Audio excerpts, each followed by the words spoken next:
Captain Jake Morrison stood at the wide window of the orbital defense station and watched Earth turn slowly below him. The blue planet looked peaceful in the morning light. White clouds moved across the oceans like soft cotton. Cities sparkled like tiny diamonds on the dark continents.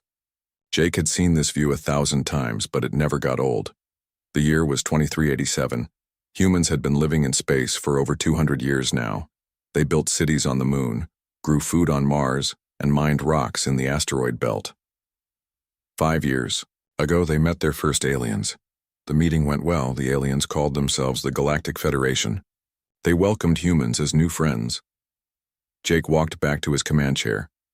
The defense station called New Horizon was his home and his job. He commanded 50 people who watched the space around Earth. They looked for trouble, but trouble rarely came. Most days were quiet and boring.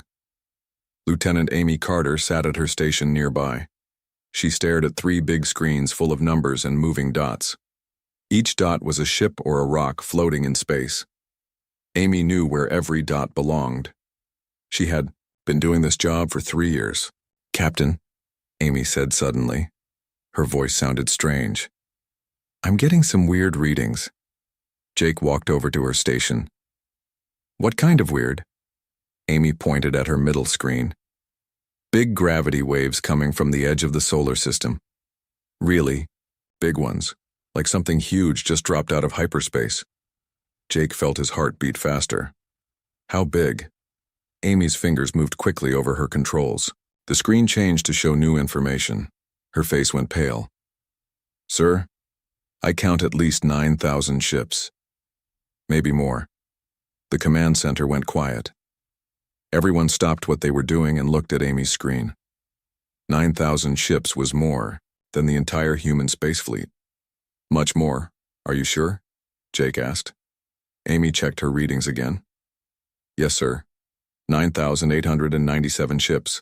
They're all moving toward Earth." Jake hit the red alert button. Loud sirens started wailing throughout the station. "Get me Admiral Stone right now." Admiral Rick Stone appeared on the main screen 2 minutes later. He was an older man with gray hair and serious eyes.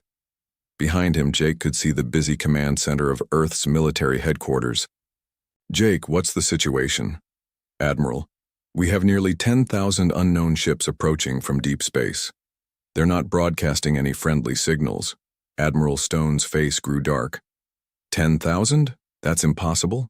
The Federation only has a few hundred ships in this sector. "Sir, Lieutenant Carter has confirmed the count. These ships are not from the Federation." Admiral Stone was quiet for a moment. "How long until they reach Earth?" Amy spoke up. "At their current speed, about 18 hours, sir." 18 hours, Admiral Stone repeated. "Jake, I'm calling up the entire defense fleet. Get your people ready, this might be bad." The screen went dark. Jake turned to face his crew. They all looked scared. He didn't blame them. The human defense fleet had only 387 ships. They were good ships, but not nearly enough to fight 10,000 enemies. "Listen up, everyone," Jake said. "We don't know who these visitors are or what they want, but we're going to be ready for them.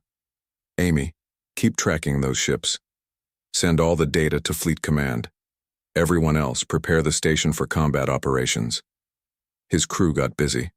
They checked weapons, tested shields, and sent messages to other defense stations. Jake watched them work and felt proud. These were good people. They would do their jobs no matter what happened. Lieutenant Danny Price called from the fighter bay. "Captain, my squadron is ready to launch. Just give the word." "Hold position for now, Danny. We need to see what these ships want first." 6 hours later, the unknown ships were close enough to see clearly. They were huge and dark, shaped like long daggers. Each ship was twice the size of Earth's biggest battleship. They moved in perfect formation, like a school of deadly fish. Commander. Lisa Bell arrived on the station with orders from Admiral Stone. She was a tall woman with short brown hair and quick hands. "Jake, I need to use your communications array. Admiral Stone wants to try talking to them." "Go ahead, Lisa, the whole system is yours." Lisa worked at the communications station for an hour. She sent messages in every language humans knew. She used Federation communication codes. She even sent simple math problems to show that humans were intelligent. Nothing worked. The alien ships stayed silent.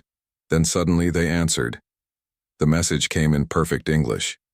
The voice was cold and mechanical. Humans of Earth. We are the Kethar Empire. Your species has grown too quickly. You have become a threat to Galactic Order. You have 24 hours to surrender your planet unconditionally. If you refuse, we will destroy your entire species. You cannot fight us. You cannot hide from us. You will surrender, or you will die. The message ended. The command center was completely silent. Lisa looked at Jake with wide eyes. They want us to surrender our entire planet? Jake nodded slowly. That's what they said. But we just joined the Federation 5 years ago. We've never hurt anyone. We've never even had a real war with another species. Doesn't matter to them, apparently. Amy spoke from her station. Captain, I'm detecting more ships. The count is now 9,900 exactly. Jake walked back to the window and looked down at Earth. Somewhere down there, 8 billion people were living their normal lives. They had no idea that in 24 hours, everything might end. He touched the communication button that connected him to Admiral Stone. Admiral, did you get that message? We all heard it, Jake. The President is calling an emergency meeting, but I think we both know what the answer is going to be. Jake nodded. We fight. We fight, Admiral Stone agreed. Get your people ready, Captain. Tomorrow is going to be a very long day. Jake looked out at the stars. Somewhere out there, 9,900 enemy ships were getting ready to destroy his home. He thought about his sister on Mars and his parents in New York. He thought about all the places on Earth he would never see again. Then he thought about the human spirit. Humans had always been fighters. They fought diseases, disasters, and each other. They never gave up when things got hard. Maybe they couldn't win against 9,900 ships, but they could make the enemy pay a terrible price.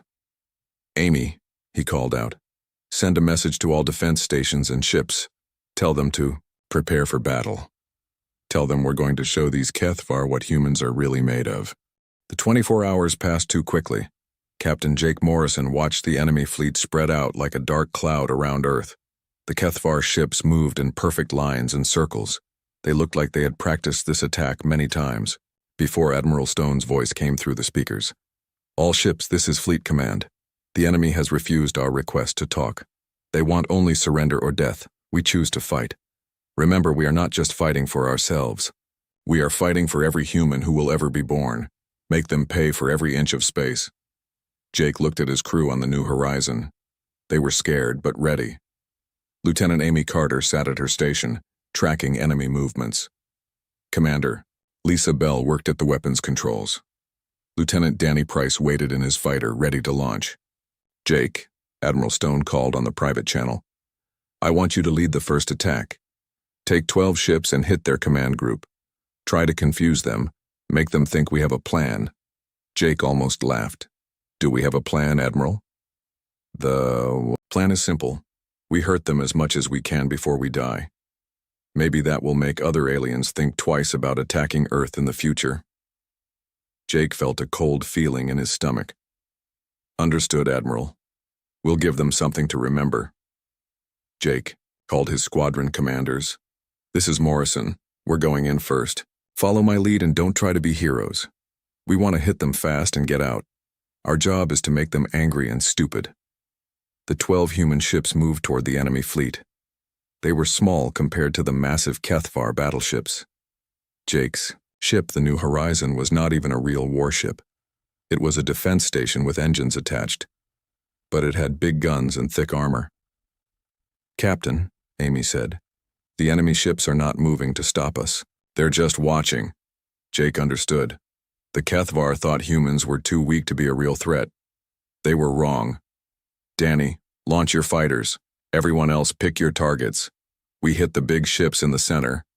20 human fighters raced, ahead of the main group. Lieutenant Danny Price led them in a wild dance around the enemy ships. The fighters moved in ways that made no sense. They spun and twisted like leaves in the wind. The Kethvar tried to shoot them down,